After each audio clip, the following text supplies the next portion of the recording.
about my experience of my people and my family can reshape how we think about the world. And so I write these essays hoping that they break open a space for Black women thinkers to do what we have already been doing my whole life. Women like my grandmother, the grandmothers who made her, but to do it for better rewards, better security, better pay, better acknowledgement. As I have said to anyone who will listen to me, what I fundamentally want for Black women in this contemporary moment is for us to have one job instead of 5 or 6. Now, to be fair, I want that for all workers. That's like my political beliefs. I want economic security and job guarantees for all people, but I would be lying if I said I didn't want that first and most for sisters. I want that because I understand what a privilege it is to be able to think, how it takes not having to juggle multiple jobs to keep the lights on. I know what affords me the privilege of writing to an audience. And I know how important it is when I'm in the space, being one of the few people in the room who knows what it means to live her life having to have always fixed her feet. So if anyone ever reads me and finds it useful, as I hope that you do, what I hope is that it sparks a gold rush for other Black women writers and thinkers, and that you will ask yourself when you're in the room, who's missing here? What don't I know or understand because I haven't considered the Black women writers and thinkers and artists who've come before me? I hope we build a body politic so thick with contradictions and nuance and humanity and Blackness, because Blackness is humanity, that no Black woman intellectual has to fix her feet ever again to walk this world. And so that's what Thick is about. I thought we don't have a little more time. So there's one essay in the volume. There are 2 that actually people want to talk to me about. One is about healthcare. And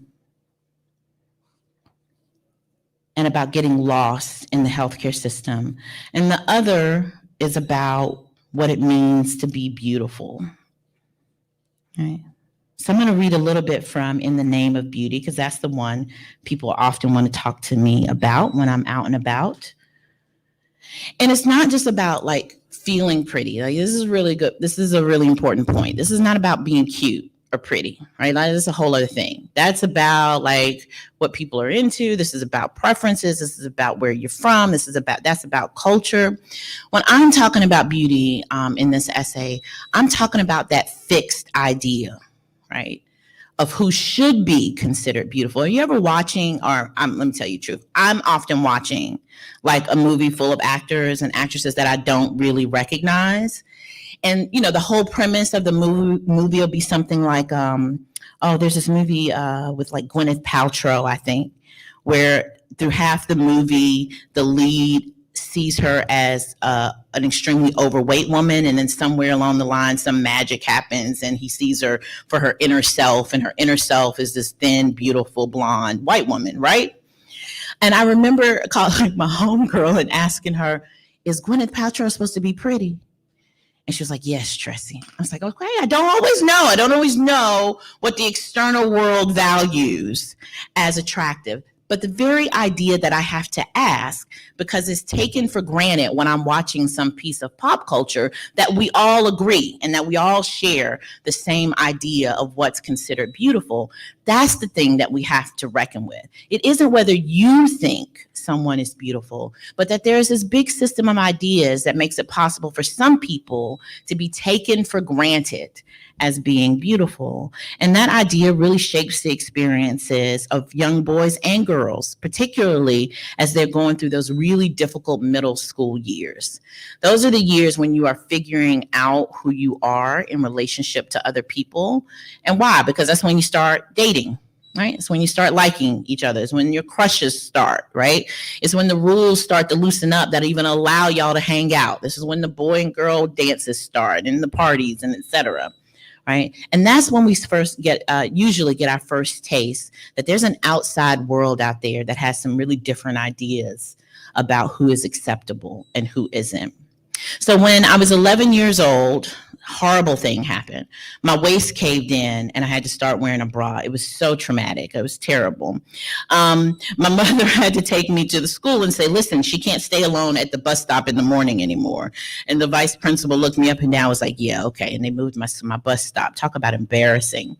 So the very first time, talk about embarrassing, this didn't stop with the vice principal.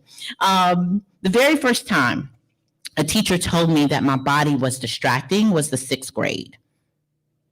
I remember she's a middle age, what I would have at the time considered old, because I didn't know the difference. You were either old or young. It was an older white woman teacher, and I can see her clearly. A short, like silvery gray haircut, and she wore these little matching sweater sets all the time. And I remember her telling me that my breasts were distracting, so she needed to sit me in the back of the class. Over the years, many women, most of them white with some authority over me, have told me how wrong or dangerous or deviant my body is. As part of the last generation of North Carolinians to attend integrated schools because of Brown versus Board of Education, I went to school with a lot of white people. In fact, we were very proud of how many white people we had in the school. They were constantly telling us the numbers, right? We were almost 50-50, white and non-white. And this was considered the ultimate achievement of racial progress in the South. The thing about that kind of integration is that it's where you learn that there are these rules outside of the rules of your home, right? Your home life, your neighborhood, your community, your church life. So like at home, my world was filtered through the things that my mother preferred. And in my mama's house, it was all African-American history and culture all the time, right? We had a Black Jesus on the wall, the Rastafarian looking one. We had, Martin and Malcolm images all over the house, Black artwork and Black books. And I thought that's how the world looked, because when you're that age, you think the whole world looks like it does for you at home. And then you go to school. The first time I learned that there was nothing in this world more beautiful than blonde was middle school. So we were watching that musical Grease. Anybody here ever seen the first one, the original one with Olivia Newton-John? And okay, all right. And so the whole premise of the movie is that Olivia Newton-John's Sandy, right, is too prim and proper for the school's bad boy, Danny. I have it right? It's Danny, right? Yeah, it's Danny, right? And then she has her makeover, right? And the very final scene of Grease is Sandy showing up at the school carnival wearing these skinny, skin-tight, shiny black pants, right? And a little crop top, and her hair's been done up in curls, and you know that Sandy's gone bad, right? And she does this whole song and dance number as the new bad girl, playing up how sexy she is. Well, when we were watching this movie in high school English class, I remember this kid in the back, really tall for his age, a bit of a class clown, crooked haircut, the type, looked like he cut his bangs himself with a bowl on top of his head, When Olivia Newton-John hit that final scene, all of the Black kids in class laughed. We thought it was funny. I remember us tittering like, oh my God, look at her. She looks so weird. And I remember one of the girls saying she has so much space between her legs. We thought it was a joke. Until the student in the back, Mr. Too Tall back there, says, he rears back on that plastic school chair and he shouts, hot damn, Miss Newton-John.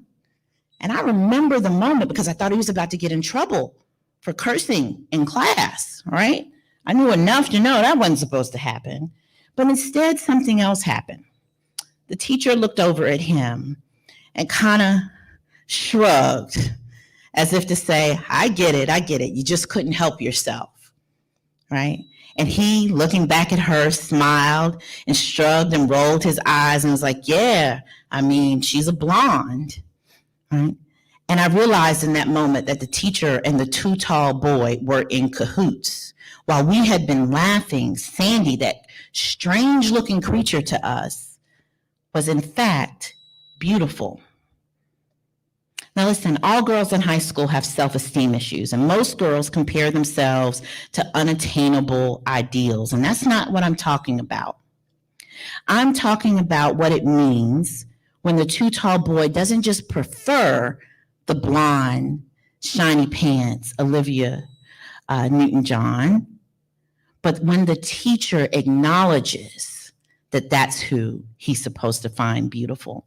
That's about power and authority, dictating to the rest of us that there is something that we should desire about blondness and thinness and flatness and gaps between thighs. And when feminists, especially white feminists, have talked about how painful it is to be the beauty standard, they don't realize that for the rest of us, being excluded from that beauty standard reshapes our entire experience of school and of life. Do you know that we now know empirically as sociologists that blonde white women who commit violent crimes are less likely to receive harsher sentences than women with darker hair or darker skin? It's true, over and over again. That's not just about beauty then. That's about something bigger. That's about the idea of power. So when I talk about my place in the world or being perceived as unattractive, I'm not talking about how I look. What I am conceding, however, is that there is an external idea of beauty that Black women have to fight hard to rise above. Like all concepts, when we talk about internalizing how the outside world sees us, it can get really airy, and it's hard to make it concrete. Right? And so one of the things that I tried to do and wanted to do was to make it concrete, that the idea of talking about who is beautiful is also talking about inequality, like disparities in criminal justice sentencing. I've been thinking about this a lot lately as I've been thinking about Alexandria Ocasio-Cortez, AOC, elected. So she gets a lot of flack for, I think, her political ideas, which are sometimes considered too progressive and too far left for the general public. But I have argued that one of the reasons why she is such a lightning rod for political debate isn't just because of her ideas, but because she's young and she's beautiful. Right? And I think that the other side sees these ideas coming out of a beautiful woman's voice as being particularly threatening. Right? So we do understand that beauty has the power to compel us. What we are less willing to think about is how beauty excludes some of us from being considered compelling. So you take AOC's colleague, Cori Bush, a young Black woman, also recently elected. And she gets a lot of flack too for some of her ideas, but the tenor and the tone of the critique of her is, aggressive, but not nearly as bitter and sort of violent as the language that's directed at Alexandria Ocasio-Cortez. I think in part because one is considered beautiful and the other is not. That's what I mean when I talk about beauty as power. And I end by saying that they say that beauty is in the eye of the beholder and that ugly is as ugly does, but both really are lies. Ugly is everything that is done to us in the name of preserving beauty. And knowing the difference between ugliness and beauty is part of all of us getting free.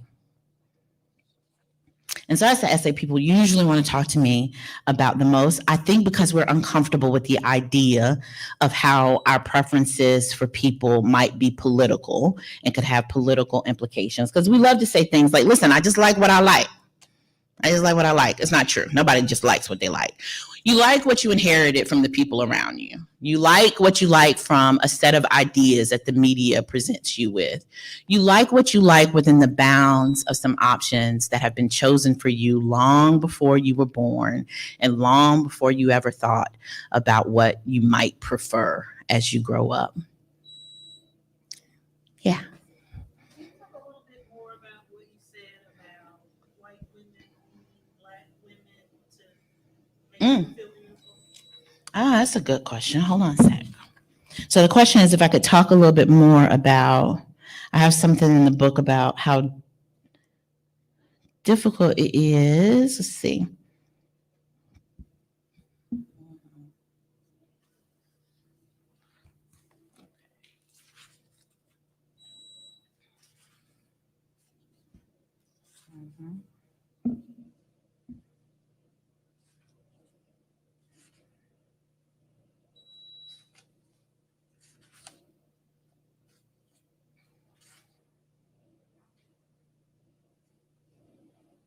All right.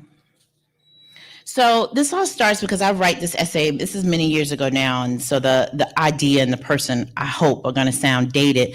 I'd written this essay about Miley Cyrus years ago, and it went viral at the time. And so this was when Miley was going through her bad girl phase, and the way that you prove that you're a bad girl when you're a white pop star that grew up on the Disney Channel is you start hanging out with rappers. Right. And so that was the phase that she was going through. And she had done this performance, this really controversial performance at an award show. And I wrote about like what she was performing up there on that stage. And I had a really, what I thought at the time was like a throwaway line, right? That said, listen, I get that I'm reading this through my own personal experience as someone who moves through the world, not as a person who's not perceived as particularly attractive, right? Like I get that she's the pretty girl and I'm not or whatever. And I was just acknowledging that. And people got really angry with me. I mean, I still get letters as people rediscover that essay. People write me letters. They are pissed. They are angry at me. Now, they're not angry about my read of Miley Cyrus and her performance. They were angry, to your question, about me calling myself unattractive. And it came from different corners, I think, with different sort of like political meanings and valences. But when I got the pushback from white women, it was particularly interesting because it usually went something like this. It was like, you know, a white woman write me this long letter and they're always so long. The letters are always so long. It's full of all these emotions and like, oh my God, how do you say that? Oh my God, you know, and it goes on and on. And then, you know, but it always ends with the same thing, this appeal to me to just understand that you're beautiful inside. I'm like, that's nice. Not at all what I'm talking about, but okay. And I would say to the people, like I got it in interviews or whatever, and I would say to people, listen, I didn't say I wasn't cute. I know who and what I am. I'm talking about this other thing that I can't achieve no matter what I do. You know, Dove ain't gonna do that. You know, this is not about me, you know, thinking that my spirit and soul can transcend my body. Like nobody's looking at your spirit and soul when you walk down the street. Like, can we just be real for a moment, right? But we had these appeals like over and over again, like they were going to make me feel beautiful. They were going to make me feel beautiful. They sent me inspirational cards. I mean, you know, they tag me on Instagram on things that's supposed to make me feel good. I'm like, honey, what you don't understand is I think I'm a pretty bad bee most days. Like I'm not suffering from low self-esteem. I'm telling you, I just see how the world works. And this is how I finally understood like why they were so obsessed with making me believe that I was beautiful or that I could become beautiful. And I think this is about how guilty the idea made them feel. All right, here it is. I think that white women, especially white feminists, need me to lean in to the idea that beauty is democratic and achievable. Beauty must be democratic, right? It must be that you can just do all of the right things, have the right haircut, right? Get the right clear skin, wear the right clothes.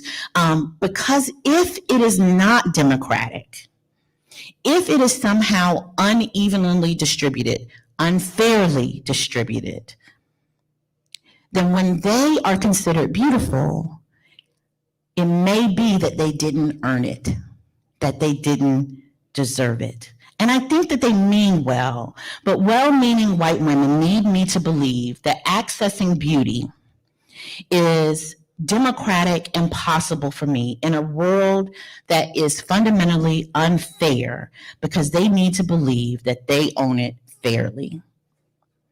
So they needed me to want to buy in to all of the trappings of what it means to become beautiful, that you can lose the weight, that you can get the hair, that you can do the thing. Because the secret is being beautiful hurts for almost all women, costs us a lot of money, right? It's a struggle for all of us, but only some of us can achieve it. But only some of us can achieve it. So I think they want us to be like in the struggle together, struggle sisters, the struggle for attaining it, even though only some of us can ever actually own it. Yeah, I think they wanted to feel better about the concept of beauty, and me pointing out that I just kind of opted out of the whole concept because we don't own it or control it, I think made them feel vulnerable. Yeah. I got letters from men too who were very angry with me about it. Like I would do you. I would look at you. I'm like, okay, well, thank you. Also, not the point. The one though that really hurt me, not hurt, but like that really pushed me the most is I was at my own HBCU, this after I graduated as an alumnus, and I'd gone back to do a talk at North Carolina Central, and they had clearly assigned that essay to the students to read before my talk. And let me tell you something, those sisters were mad at me. They were pissed.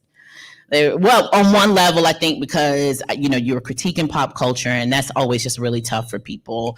But on the other hand, there was this real rejection of the idea that I would say I'm unattractive. And I think it felt like, as a member of the community, I was saying we are unattractive. And we spent a lot of time in that talk, by which I mean I stood up there sweating for about an hour and a half as I tried to walk everybody through saying, listen, you can be the most beautiful people in the world, which I arguably, for the record, think we are. But if you don't control how ideas are owned, you don't control media institutions, or you don't control beauty companies, or you don't control the movement of the ideas, what you feel and what you know and what you think can't compel other people to agree with you. Right? This was our big lesson. How many times through our history, particularly in this country, have we tried to build our own institutions and our own media and our own safe spaces precisely because we needed a place where we could say we matter, that we are the default, right? That's the entire mission of historically Black colleges. Listen, the only 4 years of my life where I've ever been the default were the 4 years that I spent at North Carolina Central University. That's part of why we like our experience at HBCU so much. That's why we come back for homecoming. At homecoming, we still fine. This is why we come back. But the very fact that we had to create those safe spaces means that the rest of the world is hostile. Right? And that it's okay to label what the world is doing to you, even if you don't accept it for yourself. But yeah, they gave me hell. Yes, sir. So, what helped you create boundaries between your personal beliefs and the world? Oh, that's a good question. What helped me kind of figure out the difference between what I believe and what I inherited from the world's beliefs? It's going to sound like pandering, but truly, so coming to know my family and where we came from. I mean, my family's history and survival in this country, like so many of, I think, our families, is like the history of just surviving against ridiculous odds, right? And grounding myself in that and saying, okay, that's my origin story. That's where I begin. Was part of me saying, I know that there are things I have to accept about the outside world, but my internal life is not for the world to give me. As your grandma would tell you, the world didn't give it, so the world can't take it away, right? That's really fundamentally what it is. Du Bois later would call it double consciousness, but it's the same thing. World didn't give it, so the world can't take it away, meaning that you belong to something bigger, something far older than this culture, than this world. And I think each of us have to find it for ourselves. So for me, it was I started a book writing about my family's history.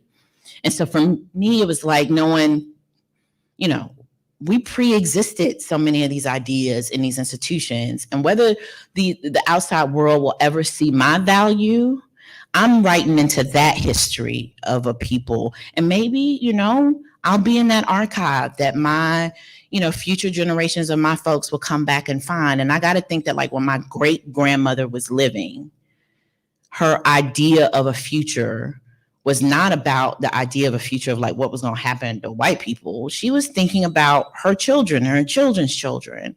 And so like learning the difference between I can label something, but I don't have to believe it. I just need to know other people believe it, right? Like, okay, I get it. The world thinks Gwyneth Paltrow is pretty. Fine. That's fine. All right, I can label that and accept that it is a real thing that just doesn't at all shape my understanding of the world.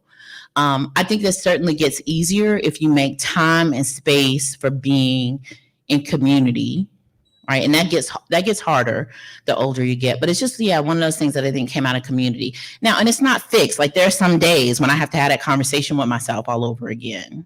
That's the other thing. It's not like you achieve nirvana and you overcome it and you never have to think about it again. Nah, it's a constant negotiation and battle, but I think it's one that's worth it. You know why I think it's worth it? Because I'm not gonna let the world convince me I'm crazy. And the world convince you see what's happening. You'll see something and everybody tell you, no, it doesn't exist, right? Somewhere in here though, I've got to know that I've got sense and that I saw what I saw and that I believe that I'm a trustworthy subject of my experience. And that's why I think it's worth the hard work of like remembering and relearning and defining yourself for yourself. It's a good question though, because it's an ongoing struggle.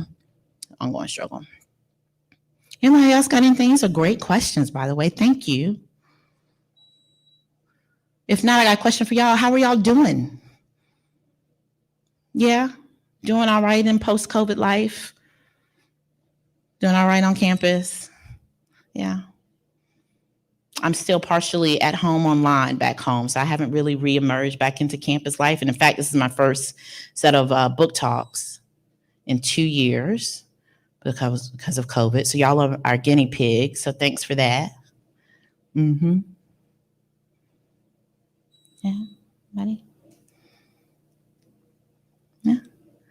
If not, I'll thank you so very much for risking coming out and being in physical space. Thank you to everybody online as well. I think we're signing books in the back if anyone is interested or you just want to come by and say hi. I'll have my mask on, okay? All right, thank you so much, everybody.